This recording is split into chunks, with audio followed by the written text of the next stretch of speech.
दोस्तों, आज हम आपके लिए लेकर आए हैं साहिर लुधियानवी की एक बेहतरीन नज़म खूबसूरत मोड़ पर। चलो एक बार फिर अजनबी बन जाएं हम दोनों, न मैं तुमसे कोई उम्मीद रखूं दिल नवाजी की, न तुम मेरी तरफ देखो गलत अंदाज नज़रों से, न मेरे दिल की धड़कन लड़खड़ाए मेरी बातों से, न जाहिर हो तुम्हारी कशमकश का राज नज़रों से।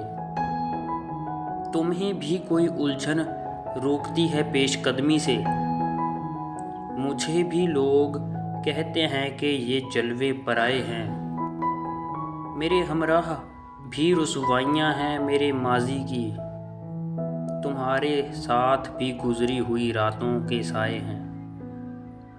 तारुफ रोग हो जाए तो इसका भूलना बेहतर, ताल्लुक बोझ बन जाए तो इसको तोड़ना अच्छा, वो अफसाना जिसे अंजाम तक लाना न हो मुमकिन, उसे एक खूबसूरत मोड़ देकर छोड़ना अच्छा।